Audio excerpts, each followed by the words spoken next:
I'm not suggesting that you don't work hard in terms of an idea, but I'm trying to tell you, if you grind, you will be broke the rest of your life or you will barely make it. This society did not become rich by workers. It became rich by the people who knew how to put the workers to work. I heard a poem once that said, many a flower has bloomed unceasingly and wasted sweetness upon the cold desert air. It's translated, that means simply that many a talented person have gone unnoticed, and the world never had a chance to be exposed to their talent because that person did not take the time to begin to express or to demonstrate or to motivate themselves in the direction to bring that which they came into the universe to bring. If you can identify your God-given gift, that's your greatest chance for success. Because God gave all of you a gift. All of you are gifted, every last one of you. God gave you a gift at birth. He gave it to you. You ain't got to look for it, it's inside you. It's the thing that you do the absolute best with the least amount of effort. When you are living in your gift, when you get up in the morning to go to work, you're overjoyed. This is how you know you're not living in your gift. If you are waking up in the morning and you can't stand waking up because you don't want to go to your job, it's because you are not living in your God-given gift. God created you to have a life of abundance, to wake up in a joyous spirit. If you're not, it's because you have not tuned in to what God created you for.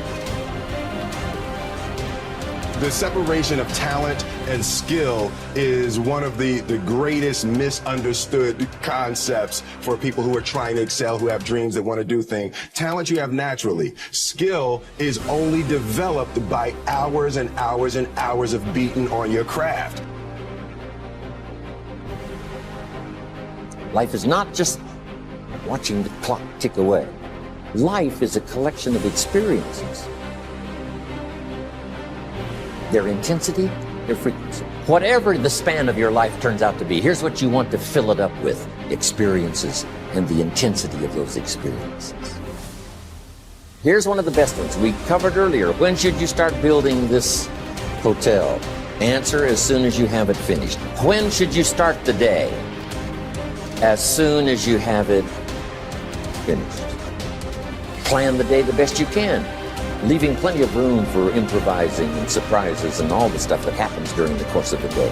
But if you've planned a good, productive day, now you start that day, you can't believe how much more valuable your time will be. Don't start the day until you have it finished.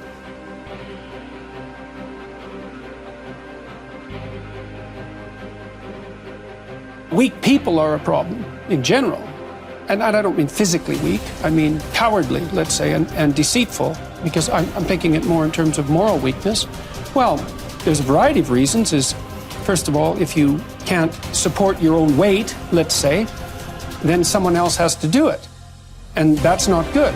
And then if you don't make your pathway, if you don't pick a forthright and useful and noble pathway through life, then you'll become bitter and too hurt by the tragedy of existence, and then you tend to seek your revenge wherever you can get it, and that's not good.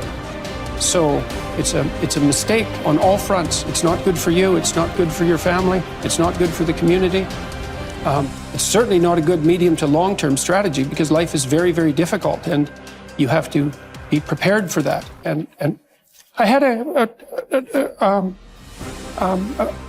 watcher the other night. He was at my lecture in Oslo, and he wrote me a letter. He was a 17-year-old boy, and he said that my work had been very helpful to him. His father had died suddenly about 6 months before, and he found his dad when he was dying and was very, very shocked and horrified and hurt by what had happened. And I had recommended on my YouTube lectures that one thing you could aim for was to be the strongest person at your father's funeral. And so that's what he did. And he helped his mom, and he wrote a 200-word eulogy and got through it. And so, good for him. That's strength and necessary. It's a terrible thing that happened, but he did everything he could not to make it any worse than it had to be. But do you never see that showing weakness can be a strength too? Not weakness, vulnerability. That's a whole different thing. To admit to the fact that you're vulnerable, that's a form of courage. That's not a form of weakness. But that leads you to take whatever steps are necessary to deal with that properly. It isn't some facade that you're invulnerable. No one is invulnerable by any stretch of the imagination.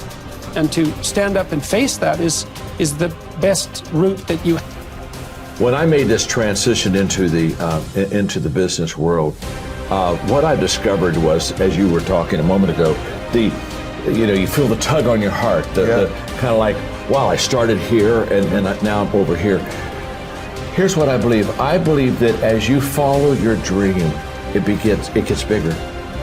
And when it gets bigger, there are more things that you're learning about it that you didn't know when you started. In the beginning, the dream is just, it's just very little, and you can kind of see it. So you go that way, but then it begins to expand. Yes. And for me, it's a calling. And let me just say this. I'm not trying to be over spiritual, but somebody asked me the other day what a calling was, and I like kind of my new definition for calling. Okay. In fact, in my book, Leadership, one of my chapters is shifting from career to calling, and how perfect. And how do I make that shift? But I think a calling is a purpose with a divine touch. So many times we miss happiness because we think it's out there, and so we pursue happiness. What we need to discover is the fact that happiness is not a place that you go or a status that you attain. Happiness is an inside job. That when I am content, happy, satisfied, pleased within myself, that everybody and everything will bring happiness around me. Just as if I'm displeased on the inside, there's nothing that will bring me pleasure or happiness on the outside. Happiness is not an outside job. It's an inside job. Happiness is not something that someone brings to me or gives to me. It's something I bring to myself and give myself. So give yourself today the gift of happiness. It's your choice. And guess what? The moment that you are happy within, there's a whole bunch of happiness that you're going to experience on the outside. The only thing you have to believe in, hear my words. The only thing we have to do right now is that humans are capable of learning. That humans, for whatever reason, nature has chosen to not endow us with a whole bunch of pre-programmed things. So for instance, a baby horse, a foal, I believe is how you say that.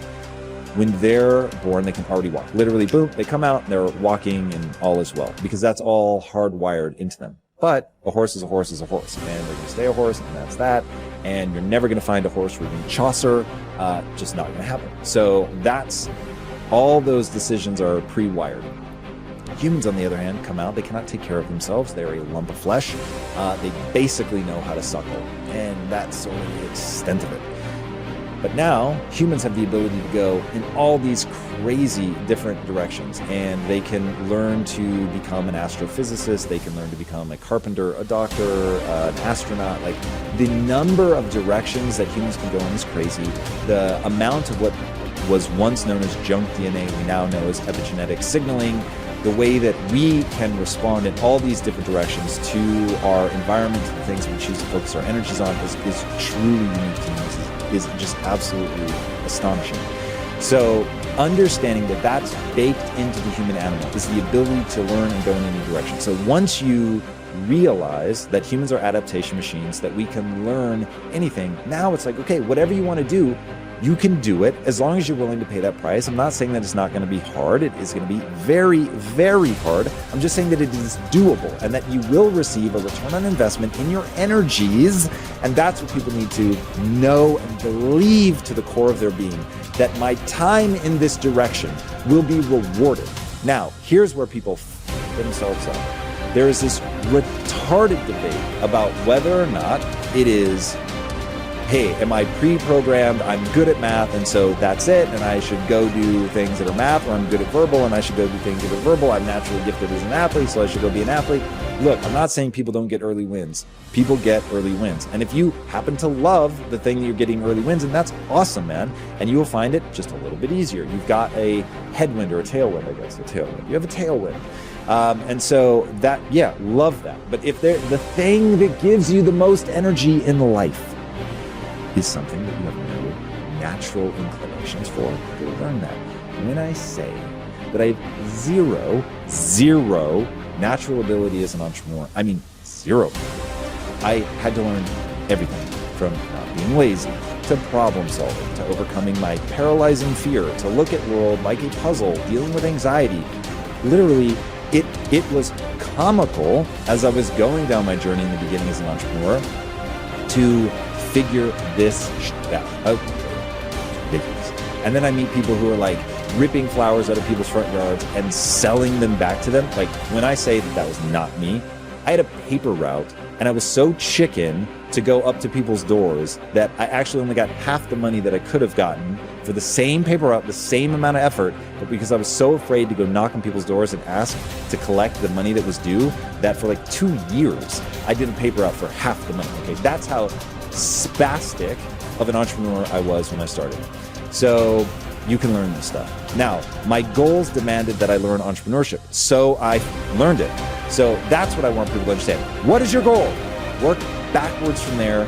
If it lines up with what you're naturally good at, it's amazing. Congratulations. But there are going to be times where it doesn't line up, and you've just got to either change your goal or recognize that I'm going to have to figure these things out. And as an adaptation machine, as a human being, I can do all of that.